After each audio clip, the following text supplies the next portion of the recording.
Hello students, welcome back. आज हम number system के पार्ट 5 में हैं। क्या आप भी कभी इन रूट्स वाले सवालों को देखकर थोड़ा सा घबरा जाते हैं? तो चिंता की कोई बात नहीं है। पता है, ये टॉपिक आगे 10th क्लास में भी बहुत काम आएगा। तो चलिए ध्यान से समझते हैं। अच्छा, रैशनलाइजेशन में कूदने से पहले हमें बस 3 खास मूव्स सीखने हैं। पहला है बाइनोमियल मल्टीप्लिकेशन यानी गुणा करना। दूसरा है शॉर्टकट मतलब फॉर्मूलों का इस्तेमाल। और तीसरा वो है प्रो मूव जिसे कहते हैं रैशनलाइजेशन। चलिए अपनी पहली चाल सीखते हैं, गुणा करने की कला।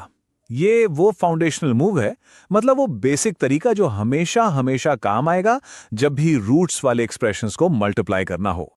तो हमारे सामने ये प्रॉब्लम है, 3 + √3 को मल्टीप्लाई करना है 2 + √2 से। देखने में थोड़ा सा डरावना लग सकता है ना, पर यकीन मानिए इसका तरीका बहुत ही सीधा और सिंपल है।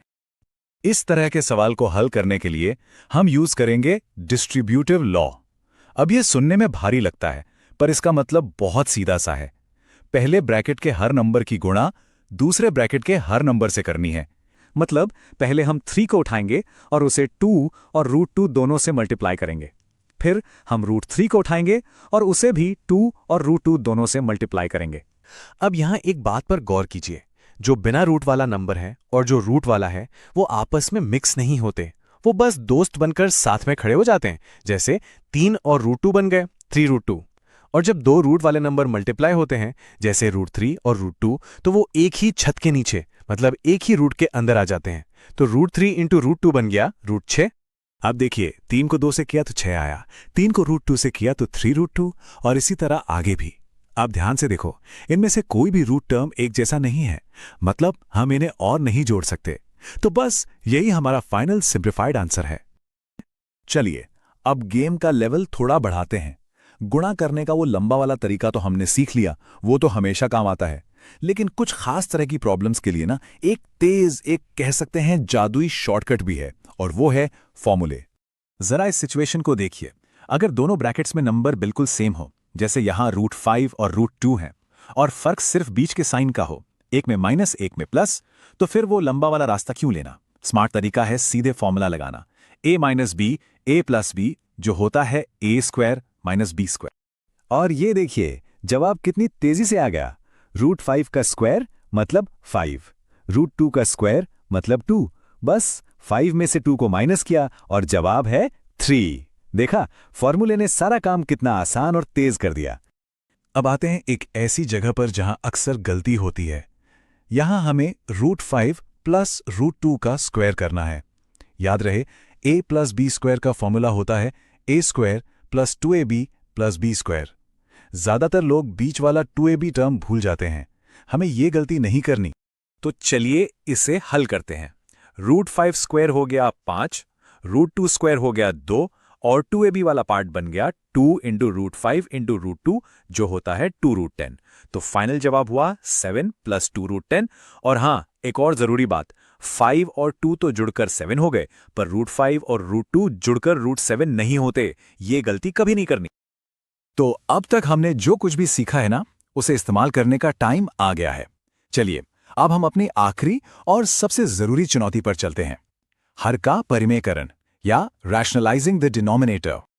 ये वो टेक्निक है जिसका इस्तेमाल हम फ्रैक्शंस मतलब भिन्न को साफ सुथरा करने के लिए करते हैं। पता है क्यों? पुराने जमाने में जब कैलकुलेटर नहीं थे, तब ऐसी संख्याओं से भाग देना बहुत बहुत मुश्किल होता था। आज ये बस एक तरीका है जिससे जवाबों को एक स्टैंडर्ड और साफ सुथरे फॉर्मेट में रखा जाता है। चलिए देखते हैं कि इसका असल में मतलब क्या है। रैशनलाइजेशन का बस एक ही मकसद है, फ्रैक्शन के नीचे यानी डिनोमिनेटर में हमें रूट का साइन नहीं चाहिए। बस उस रूट को नीचे से हटाने का जो तरीका है उसी को रैशनलाइजेशन कहते हैं। चलिए देखते हैं कि ये होता कैसे है। ठीक है, तो शुरू करते हैं। हम चलेंगे लेवल 1 से, जो कि सबसे आसान केस है। ये परिमेयीकरण का आप कह सकते हैं सबसे बुनियादी नियम है। तो फंडा बहुत सिंपल है। अगर डिनोमिनेटर में सिर्फ एक ही वर्गमूल वाली संख्या है, जैसे कि √7, तो नियम एकदम सीधा है। हम भिन्न के ऊपर और नीचे दोनों को उसी वर्गमूल से गुणा कर देते हैं। चलिए करके देखते हैं। तो हमारा पहला उदाहरण है 1/√7। यहां पर हर में सिर्फ √7 है। अब इसका परिमेयीकरण करना है। तो नियम के हिसाब से हम ऊपर और नीचे √7 से गुणा करेंगे। अब देखिए, अंश में 1 को √7 से गुणा किया तो हमें मिला √7, और हर में √7 को √7 से गुणा किया तो हमें मिला 7। याद रखिए, किसी भी वर्गमूल को जब उसी से गुणा करते हैं तो वर्गमूल का निशान हट जाता है। हमारा अंतिम उत्तर है √7/7। अब हर में कोई वर्गमूल नहीं है। बस हो गया। एक और ट्राई करें? ठीक है, 1/√2 के साथ भी बिल्कुल वही करना है। ऊपर नीचे √2 से मल्टीप्लाई किया और जवाब आ गया √2/2। सिंपल। बहुत बढ़िया। अब लेवल थोड़ा बढ़ाते हैं। क्या होगा अगर हर में एक नहीं बल्कि 2 पद हो, जैसे 2 + √3? घबराइए नहीं, इसके लिए हमारे पास एक बहुत मजेदार टूल है जिसे कहते हैं कॉन्जुगेट। तो ये कॉन्जुगेट क्या भला है? अरे ये बहुत आसान है। आपको बस बीच का निशान बदलना है। अगर प्लस है तो माइनस कर दो, अगर माइनस है तो उसे प्लस कर दो, बस। जैसे a + b का कॉन्जुगेट हुआ a - b, और अगर a - b होता तो उसका कॉन्जुगेट बन जाता a + b। और असली जादू तो इस फॉर्मूले में है। a + b को a - b से गुणा करने पर मिलता है a² - b²। यही है वो चाबी जो वर्गमूल के ताले को खोलती है, क्योंकि जैसे ही हम वर्ग यानी स्क्वायर करते हैं वर्गमूल गायब हो जाता है। चलिए इसको भी एक उदाहरण से समझते हैं। हमें हल करना है 1/2 + √3। अच्छा, तो यहां हर है 2 + √3, तो इसका कॉन्जुगेट क्या होगा? बिल्कुल सही, 2 - √3। अब हम इसी से ऊपर नीचे गुणा कर देंगे। अंश तो बन गया 2 - √3, और हर में हम अपना जादू वाला फॉर्मूला लगाएंगे a² - b², यानी 2 का स्क्वायर माइनस √3 का स्क्वायर। ये बन गया 4 - 3, जो होता है 1। और हमारा अंतिम जवाब आ गया 2 - √3। क्योंकि हर में 1 है तो उसे लिखने की जरूरत ही नहीं पड़ती है। देखा, कितना साफ सुथरा और सिंपल जवाब मिला। चलिए अब लेवल 3 पर चलते हैं। यहां हम एक ऐसी आम गलती के बारे में बात करेंगे जिससे बचना बहुत जरूरी है। तो सबसे जरूरी बात यह है कि पिछले उदाहरण में हर 1 बन गया था, है ना? पर ऐसा हमेशा हो ये जरूरी नहीं है। कभी कभी घटाने के बाद कोई और संख्या बच जाती है और उसे भूलना नहीं है। यही इस लेवल का सबसे बड़ा सबक है। इस उदाहरण को देखिए, 1/√5 + √2। यहां भी हर में 2 पद हैं, तो हम कॉन्जुगेट का ही इस्तेमाल करेंगे। तो हम गुणा करेंगे √5 - √2 से। अब सारा ध्यान हर पर। फॉर्मूला लगाने पर हमें मिलेगा √5 का स्क्वायर माइनस √2 का स्क्वायर। इसका मतलब हुआ 5 - 2, जो कि होता है 3। देखिए, इस बार 1 नहीं बचा, 3 बचा है। इसलिए हमारा फाइनल जवाब है √5 - √2/3। देखिए, हर में वो 3 साफ साफ दिख रहा है। ये स्टेप बहुत जरूरी है, इसे कभी मत भूलिएगा। एक और ट्राई करें। 1/√7 - 2 को रैशनलाइज करना है। अब देखिए, नीचे डिनोमिनेटर में √7 बैठा है और हमारा काम है इसे वहां से हटाना। हमें बस नीचे जो √7 - 2 है उसका बीच का साइन बदल देना है, तो ये बन जाएगा √7 + 2। अब इसी √7 + 2 से ऊपर और नीचे दोनों तरफ मल्टीप्लाई कर देना है। तो और नीचे क्या बना? 7² - 2², मतलब 7 - 4, जो हो गया 3। और ऊपर 1 से मल्टीप्लाई होके √7 + 2 ही रहा। तो ये देखिए, हमारा एकदम साफ सुथरा जवाब आ गया √7 + 2 / 3। नीचे से रूट गायब। ये तो काफी आसान था, है ना? लेकिन क्या होगा अगर फॉर्मूला लगाने के बाद नीचे का जवाब नेगेटिव आ जाए, माइनस में? ये एक छोटा सा ट्विस्ट है जहां अक्सर लोग गलती कर देते हैं। इस सवाल पर नजर डालिए। 5 / √3 - √5। तरीका बिल्कुल वही रहेगा। हम ऊपर नीचे √3 + √5 से मल्टीप्लाई करेंगे। पर ध्यान से देखिए कि इस बार नीचे क्या होता है। नीचे हमारा फॉर्मूला बना √3 का स्क्वायर माइनस √5 का स्क्वायर। ये हो गया 3 - 5, जिसका जवाब आया -2। ये जो माइनस का साइन है ना, ये बहुत बहुत जरूरी है।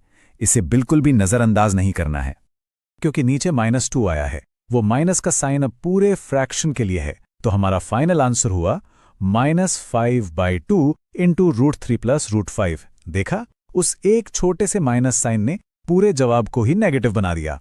अब तैयार हो जाइए, ये है हमारी अंतिम चुनौती, लेवल 4। इसे आप बॉस बैटल भी कह सकते हैं। इसमें अब तक सीखी गई हर चीज का इस्तेमाल होगा। सवाल है 1/7 + 3√2। हाँ, ये थोड़ा मुश्किल दिख सकता है क्योंकि इस बार वर्गमूल के साथ एक गुणांक भी है, यानी 3। पर घबराने की कोई बात नहीं, नियम वही रहेंगे। हम न्यूमरेटर और डिनोमिनेटर मतलब ऊपर और नीचे दोनों को कॉन्जुगेट से मल्टीप्लाई करेंगे। तो हर बनेगा 7² - 3√2²। हमारे सवाल में a क्या है? वो है 7। तो a का स्क्वायर हुआ 7 × 7 यानी 49। ये तो बहुत आसान था, राइट? अब आते हैं उस हिस्से पर जहां अक्सर लोग थोड़ा सा फंस जाते हैं। b का स्क्वायर मतलब 3√2 का स्क्वायर की वैल्यू क्या होगी? घबराइए नहीं, चलिए इसको भी एकदम तोड़ तोड़ कर समझते हैं ताकि कोई गलती हो ही ना। जो नंबर रूट के बाहर है उसका स्क्वायर करो, तो 3 का स्क्वायर हो गया 9। दूसरा, जो नंबर रूट के अंदर है उसका स्क्वायर करो। √2 का स्क्वायर होता है 2 क्योंकि स्क्वायर से रूट कट जाता है। अब बस इन दोनों रिजल्ट्स को आपस में मल्टीप्लाई कर दो। 9 को 2 से मल्टीप्लाई किया तो मिला 18। तो इसका मतलब b का स्क्वायर 18 है। और राइट, अब वापस चलते हैं अपने मेन फॉर्मूले पर। a² - b²। हमारे पास a² की वैल्यू है 49 और b² की वैल्यू अभी हमने निकाली 18। तो 49 में से 18 माइनस किया तो कितना बचा? 31। और बस हो गया काम। हमारा वो मुश्किल दिखने वाला डिनोमिनेटर अब एक सिंपल सा नंबर बन गया है। और ये रहा हमारा अंतिम जवाब, 7 - 3√2/31। तो चलिए एक क्विक रिकैप करते हैं उन सारी स्किल्स का जो हमने अभी अनलॉक की हैं। तो ये है मेन पॉइंट्स। अब रूट से निपटने के लिए हमारी टूल किट में 3 जबरदस्त औजार हैं। पहला, फाउंडेशनल मूव, हर टर्म को हर टर्म से मल्टीप्लाई करना। दूसरा, स्मार्ट मूव, शॉर्टकट के लिए a² - b² और a+b² जैसे फॉर्मूलों का इस्तेमाल करना। और तीसरा, प्रो मूव, रैशनलाइजेशन यानी डिनोमिनेटर को साफ सुथरा करना। तो आज हमने रूट्स के साथ खेलना तो सीख लिया, पर मैथ्स की दुनिया बहुत बड़ी है, यही खत्म नहीं होती। जाते जाते एक सवाल छोड़ जाते हैं, क्या होता है जब पावर खुद एक फ्रैक्शन बन जाए?